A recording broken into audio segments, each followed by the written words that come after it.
बिस्मिल्लाहिर्रहमानिर्रहीम। अस्सलाम वालेकुम। प्यारे दोस्तों, जंग रोकने के लिए मोदी चाइना सदर की मुलाकात करवा दो। भारतीय सिक्योरिटी इस्टेब्लिशमेंट की तजवीज़।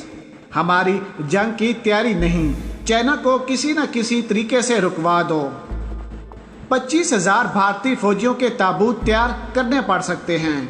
चाइना ने कहा है कि हम भारत के साथ कोई भी मुलाकात नहीं करेंगे, लेकिन भारतीय सिक्योरिटी इस्टेब्लिशमेंट की ये पूरी कोशिश है कि मोदी की और चाइनीज सदर की आपस में एक और मुलाकात करवाई जाए। लेकिन चाइना ने कहा है कि 25,000 भारतीय फौजियों का ताबूत तैयार करना पड़ सकता है। अपने फौजियों को वापस बुला लो। आपने जो 50,000 फौजी लद्दाख के अंदर तैनात किए हैं, अगर उनको कल तक कुछ भी होता है तो उसका जिम्मेवार मोदी सरकार होगा।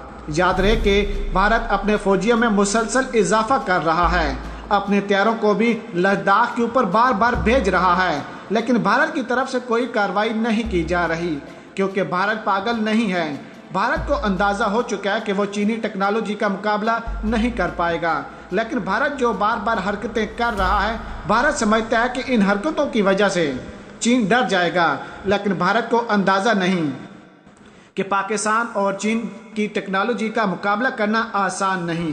प्यारे दोस्तों, दूसरी तरफ हम आपको बताते चलें कि सन 1962 में चीन और इंडिया के दरमियान जंग शुरू हुई। उस वक़्त चीनी फौज ने आधे से ज़्यादा अरुणाचल प्रदेश पर कब्जा कर लिया था, लेकिन बाद में चीन ने उस इलाके को छोड़ दिया और फिर भारत ने वहां पर हुकूमत करना शुरू कर दी।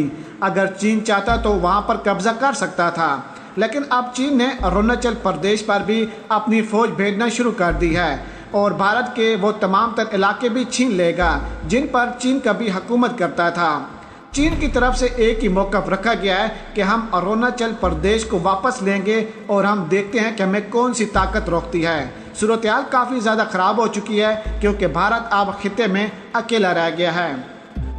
मज़ीद वीडियो को आगे बढ़ाने से पहले हमारी गुजारिश है कि जिन अहबाब ने अभी तक हमारे चैनल को सब्सक्राइब नहीं किया, वो सबसे पहले हमारे चैनल को सब्सक्राइब कर दें और साथ में जुड़ी बेल आइकन को भी दबा दें, ताकि न्यूज़ से रिलेटेड जब भी हम कोई वीडियो अपलोड करें वो सबसे पहले आप अहबाब को मिल सके। याद रहे कि इस वक्त भारत के अंदर सूरत-ए-हाल काफ़ी ज़्यादा ख़राब हो चुकी है, क्योंकि भारतीय सिक्योरिटी इस्टेब्लिशमेंट पूरी कोशिशें कर रही है कि मोदी और चाइना सदर की मुलाकात करवाई जाए। ये आखिरी कोशिश है भारत की तरफ से। भारतीय सिक्योरिटी पूरी तरह से हाई अलर्ट हो चुकी है। मोदी और चाइना की एक और मीटिंग कराने पर जोर दे रही है। ये भारत की आखिरी कोशिश है। अगर भारत इसमें भी कामयाब नहीं होता तो फिर भारत के तमाम दरवाजे बंद हो जाएंगे। आपको बताते चलें कि मोदी खित्ते में अकेला रह गया है, क्योंकि अमेरिका ने भी भारत को धोखा दे दिया है और अमेरिका ने कहा है कि हम चीन के साथ दोस्ती करना चाहते हैं, क्योंकि चीन दुनिया के तमाम तर ममालिक को सपोर्ट कर रहा है। ईरान के साथ इन्वेस्टमेंट की, रूस को भारत से अलग कर दिया और रूस को अपने साथ मिला लिया। अमेरिका ने देखा कि भारत के साथ मिलकर चीन के साथ पंगा लेना उनको महंगा पड़ जाएगा, तो अमेरिका भी साइडलाइन पर हो गया है। इस वक्त भारत को सिर्फ और सिर्फ इसराइल सपोर्ट कर रहा है। याद रहे कि इसराइल पाकिस्तान का सबसे बड़ा दुश्मन है और इसराइल चाहता है कि पाकिस्तान और इंडिया के मामलात ख़राब हों और पाकिस्तान के तमाम तर असासों पर कब्जा किया जा सके। लेकिन यहाँ पर पाकिस्तान अकेला नहीं रहा, क्योंकि पाकिस्तान को चीन सपोर्ट कर रहा है। जो एडवांस टेक्नोलॉजी चीन के पास मौजूद है वो पाकिस्तान के पास भी मौजूद है। चीन ने कहा कि 25,000 भारतीय फौजियों के ताबूत तैयार करना पड़ सकते हैं।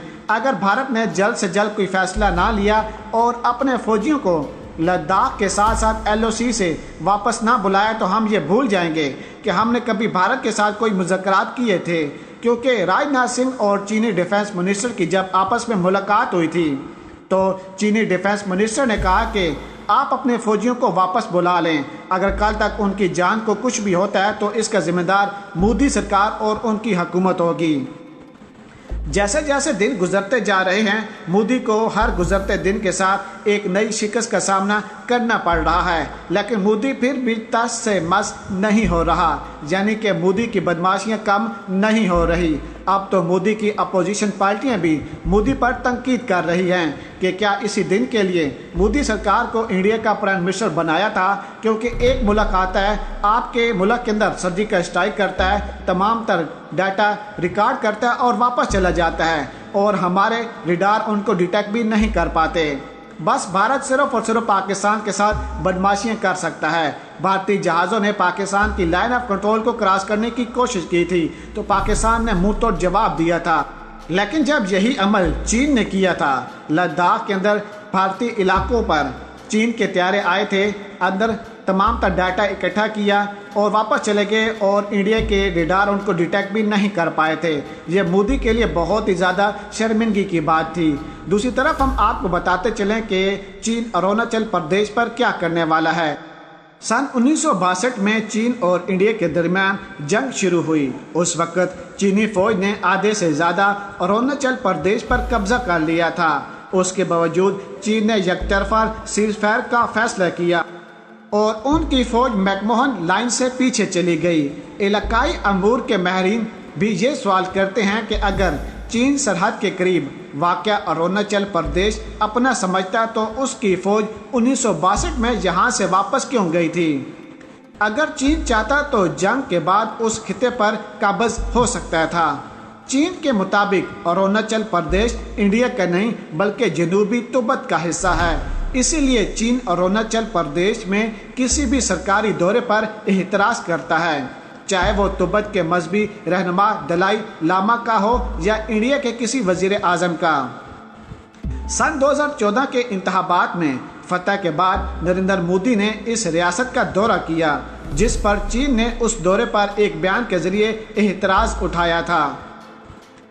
महर इलाकाई अमूर हरीश पंडित के मुताबिक सबसे बड़ा मसला मैकमोहन लाइन की अदम मौजूदगी है। वो कहते हैं कि चीन अरुणाचल प्रदेश पर अपना दावा दोहराकर सफारसी सत्ता पर बरतरी चाहता है, लेकिन कभी उस पर अपना मुहतरिक कंट्रोल कायम नहीं करना चाहता।